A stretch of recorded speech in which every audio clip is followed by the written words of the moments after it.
Welcome to Baraton TV, here and hereafter. As we promised you, we will be here with brother Samuelle Dimairho. Welcome. Thank you. Did I get the name right this time? Yes. Dimairho. Yes. What does that name mean, Dimairho? So in our clan, there are 12 people.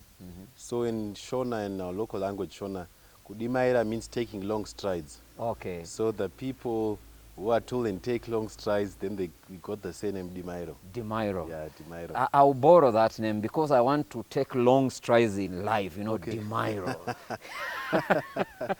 So Yeah. brilliant. Now, tell me about your life before you made it. How was your life as you grew up? How was it?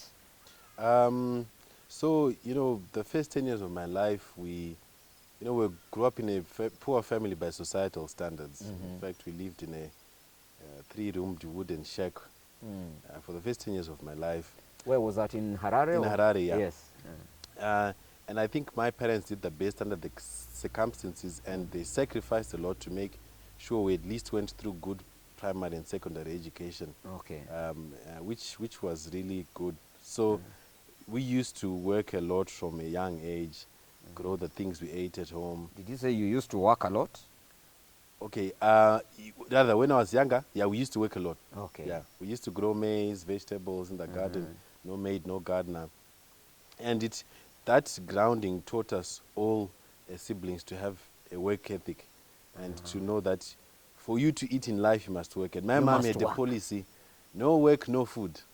So if you didn't work... Is it somewhere in the Bible? Yes, yes, it should be in Proverbs, I think. Whoever has not eaten did not work. Exactly. Oh, no, whoever does not work must not eat. I was just... yeah. Now, there is somebody viewing us who has made it in life. All right. And puts their children on the couch. They don't do anything. They have hired maids and everybody.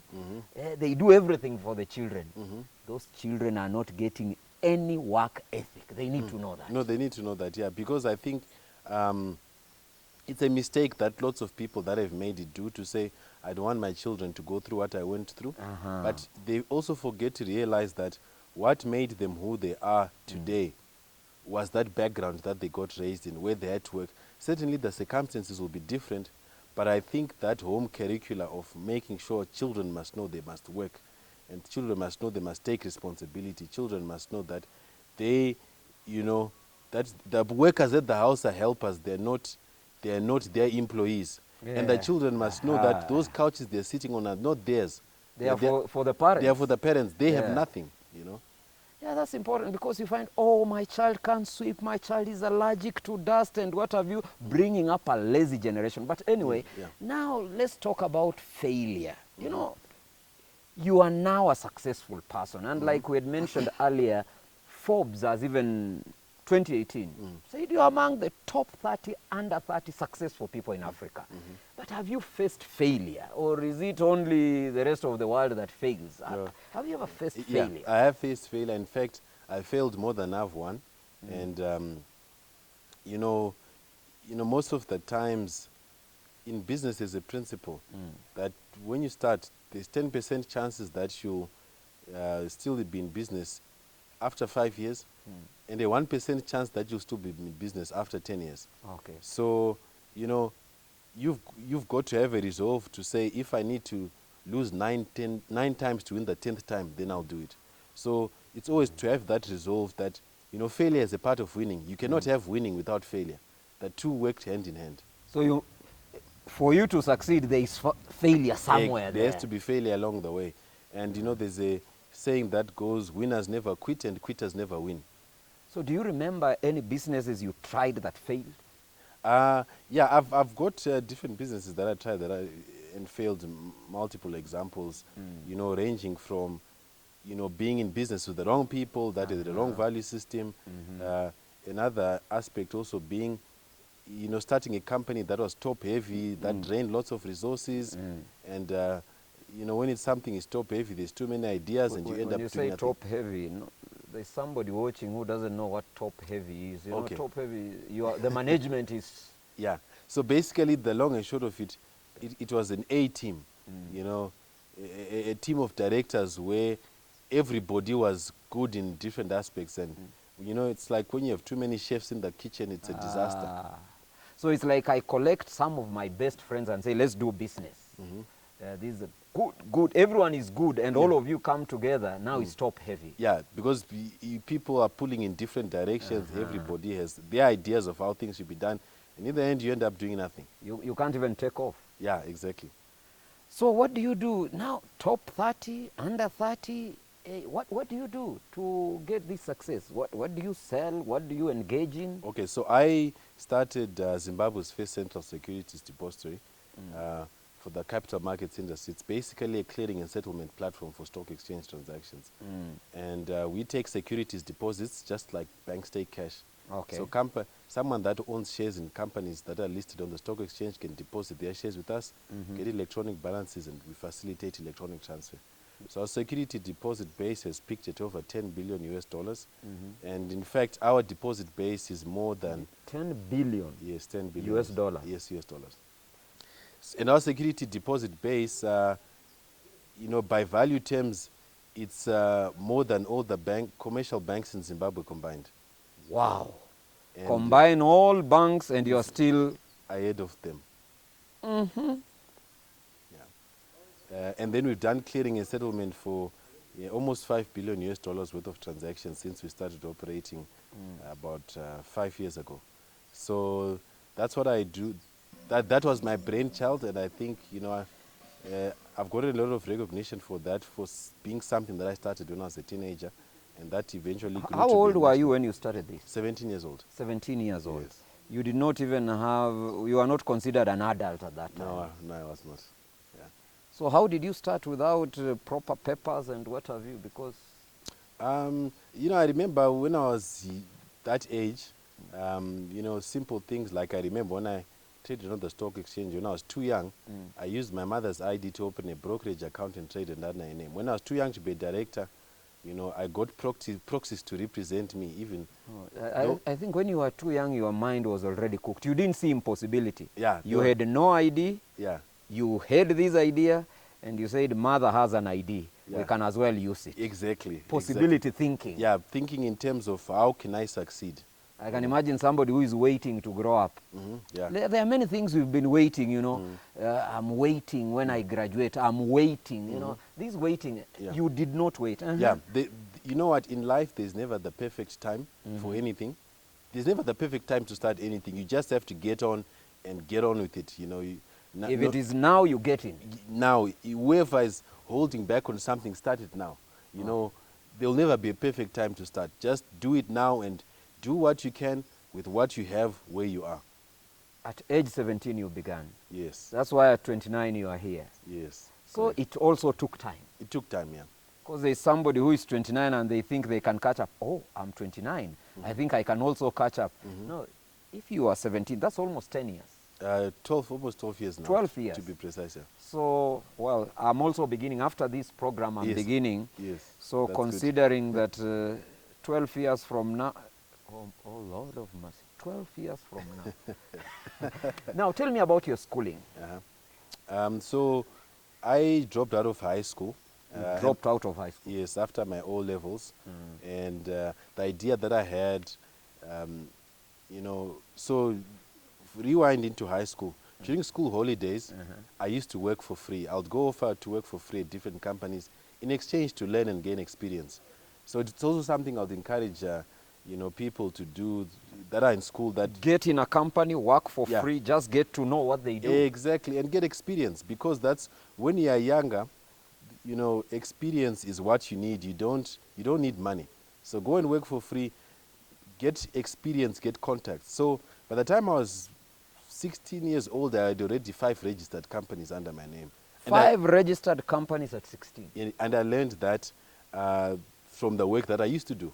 So that's how it all started. And then going forward, Let me remind the viewer, because there are children who leave high school, they go home to sleep, eat, watch movies, sleep, Yeah, eat. play games. And then the father and mother are praying that there will be something in Yeah, future. yeah. Do you realize that prayer is not going beyond the ceiling? Anyway, you were saying something. Yeah, because obviously what you're saying, you know, when we pray to God, we also have to do our part. So when I dropped out after my O-levels, the idea I had with my parents, so it's from working that I realized that I could start a chartered accountancy qualification. I just needed to be 16 years old. So I negotiated with my parents and said, why should I go to A-level and waste 2 years of my life if I can start chartered accounting now? When I'm a chartered accountant, who will ask me if I have an A-level certificate? And the answer was nobody. So this gave me the flexibility to... You dropped out of school and pursued chartered accountancy. Yeah, chartered accountancy, and I was also working on this business idea at the same time. So did you manage the chartered accountancy, or it became too hard? I did. It took me 7 years to complete it. And that's because I did it on a the chartered accountancy and honors degree took me 7 years, but that's because I was doing it on a self-teaching basis. And my priority was, my priority was building the business. So this is ACCA? ACCA, yes, correct. I did it myself. No classroom. But what I must also say is that the experience I got from working for free at different firms, you know, also helped me, because a lot of the theoretical principles I then learned in school, I'd encountered the things practically already in many instances. So I would work by day, study by night, and you know, sometimes I had to write exams multiple times because I would be weighing. I simply looked at it simply to say, I'm focusing on this business and I have an opportunity to make $10,000 and I've paid £200 for an exam. So you know what, if I get this opportunity, I can postpone and rewrite my exam. Postpone the exam. And because what I valued was, you know, making an impact is more important than any piece of paper you can have. Because that will just be a certificate. It's just a certificate. But here are dollars. Yes, yes. So for me, making an impact was more important than the certificate. But I also made it a priority because I made that commitment to my parents, and I had to fulfill that. Self-taught ACCA. Yes. People are attending classes here for CPA and what have you. And brother, congratulations. Thank you very much. You're doing well, brother. Thank you. So when you did your high school examination, how was it? How long did it take you to read? Yeah, I used to maybe start reading, you know, a month or so before the exams. I'll intensify my reading efforts. But with my high school, yeah, I was an A student in the top class. I was not necessarily at the top of my class, but in the top 10 most of the time. But I always used to, you know, value measuring my results against myself. So you are in the top 10? Yes, most of the time. Because there are characters here who are failing in school and imagining how they are going to be very successful in business. I think they need to wake up. You know, we need to be realistic. Yeah. Yeah. You know, so sometimes you'll notice that in school, you know, we all have different talents and things. For example, I might have been an A student, but I failed French, for example. I chose to do agriculture over Latin because languages were my weak point. So, you know, we all have different skills, and even you'll notice that even some people that were not A students end up being very successful entrepreneurs.